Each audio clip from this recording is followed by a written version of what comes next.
And what's up, guys? My name is Andrew, but you can call me Andy, and this is J-Rock MD, the channel where we talk about all things J-Rock, J-Pop, anime music, and much more. Today I have a special treat for you, and that is the wonderful and amazing Aimyon.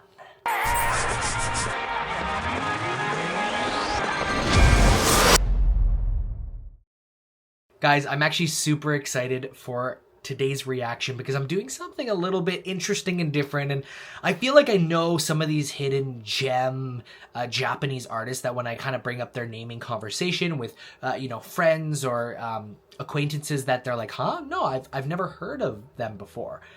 And I'm like, what? And it's like a rabbit hole. And so today's artist I'm talking about is Aimyon. Now, Aimyon is a Japanese singer-songwriter based in Japan, and she draws her inspirations from folk music, rock music, and even kind of poetry. And so her songs are very, poetic, about love, existentialism, and she definitely shines when she's just has her vocals and acoustic guitar. I've listened to a lot of Aimyon. Like, I've listened to all of her albums. When I was living in Japan, I followed her like crazy. The one thing I never got to do was see her live or see anything from her live.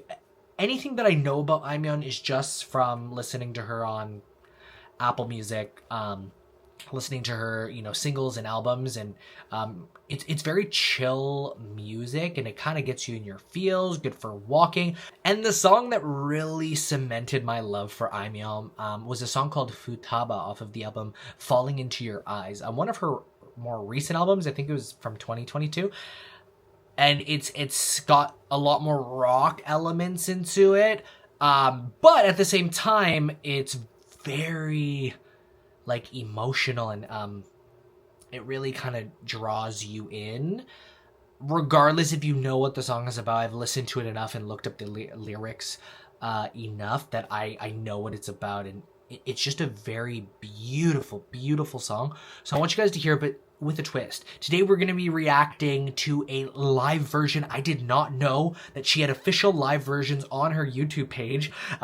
So this is Aimyon Futaba from the Aimyon Tour 2022 in the PIA Arena. So, man, I'm super excited to listen to this live and kind of hear and see her presence. And I haven't done any live music on this channel yet, and so I don't know, I'm excited to check it out. And I hope that if you're passing by and listening to this, if you know Aimyon, we can really talk about our love for her. But if you haven't checked her out, check out this song, as well as I'm going to leave some recommendations of other songs you should listen to, or I'm just going to start reacting to her and hoping that people kind of catch on. All right, without further ado, this is my reaction to Aimyon's Futaba.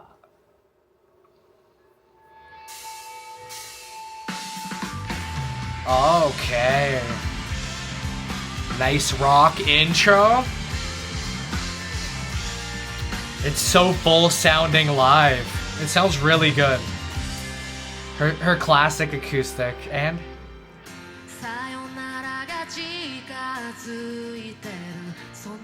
she sounds exactly like the studio album.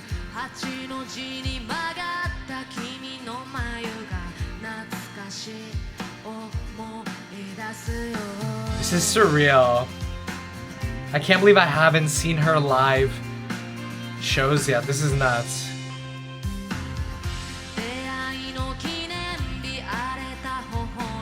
It's very simple drum beat and the acoustic.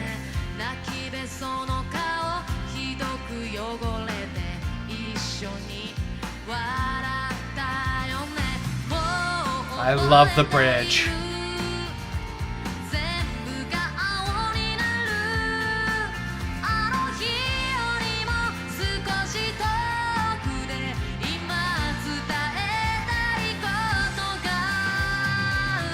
All right, before we continue, so, man, I love the build. Did I call it a bridge? I mean, like, pre-chorus, right? Sorry.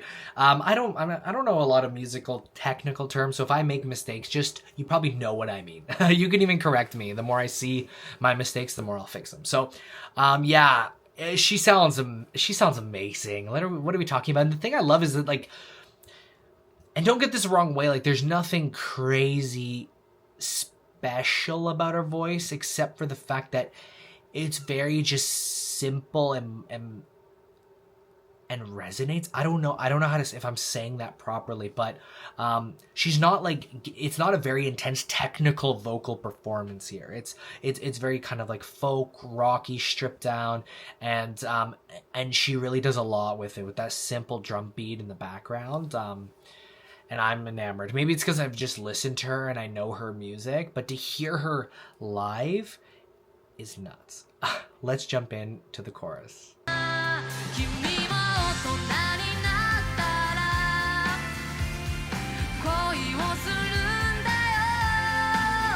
Yeah. It looks so effortless for her.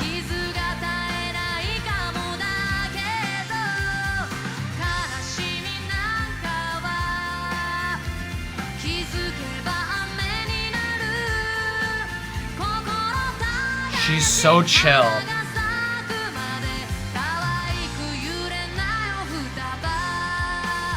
Whoa, look at all those people. Wow, yeah. So as you can see, like she sells out. Like, and the thing, funny story about this, I've tried to see her live so many times. In the 3 years that I lived in Japan, I've entered dozens of lotteries to see her live, and not once did I get chosen to go to her concert. I think out of all the lotteries I've done in Japan, I've only ever won 2. One was for a group called My First Story. I saw them in Oita, and then crazy enough for the Versus Tour with also My First Story and One OK Rock.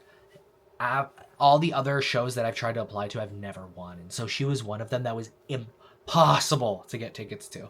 So I'm just super happy to be watching this. This is very self-indulgent right now, if you can't tell. Like, I don't care if I get 1 view on this video. Like, I'm enjoying it. I just want to react to Aimyon. I'm going to be like the Western Aimyon reactor because she needs more love out here in the West, okay?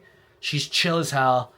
Makes me feel good. This song is about hope, right? For youth, and I love it. I love it.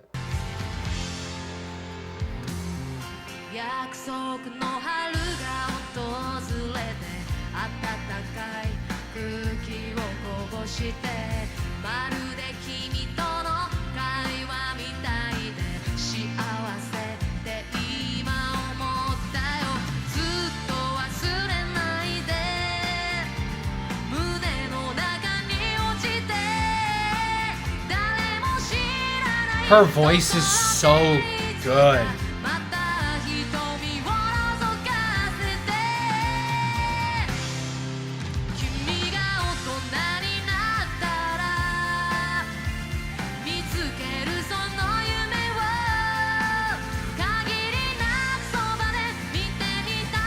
I feel like she's just taking it in.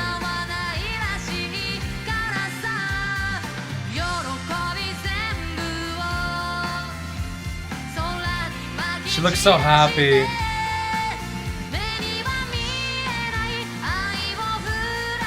I'm pretty sure she started as a busker.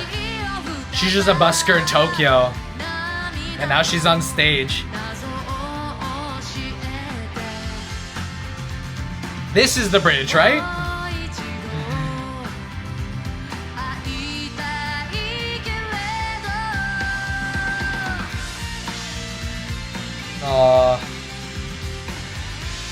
We got the rock ballad solo there. I love this.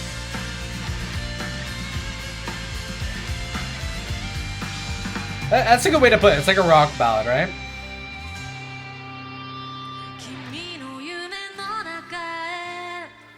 Oh my gosh. I'm getting shivers.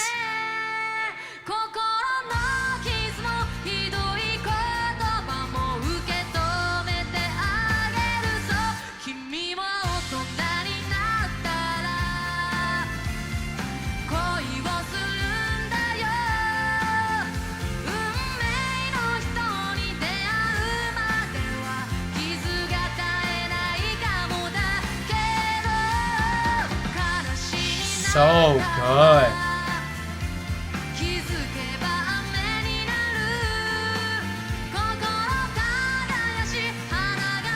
Look at that.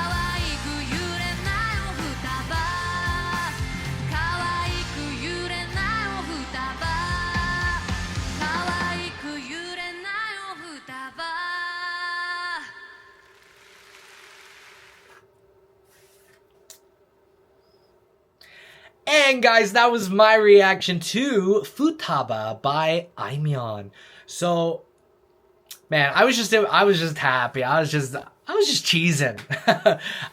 It's just weird. It's surreal just listening to an artist so long and to actually see her in her element live with her acoustic guitar. Again, I know some details about her that, you know, she was a busker. She started off small. She got a label. She grew, and now she, I would argue, is one of the leading female Japanese like pop artists, like, of the modern era of music in Japan. Like, it's without a doubt. Like, if you go to Japan, she's huge. Like, everyone knows who Aimyon is. But I mention Aimyon here, and people, it's like crickets.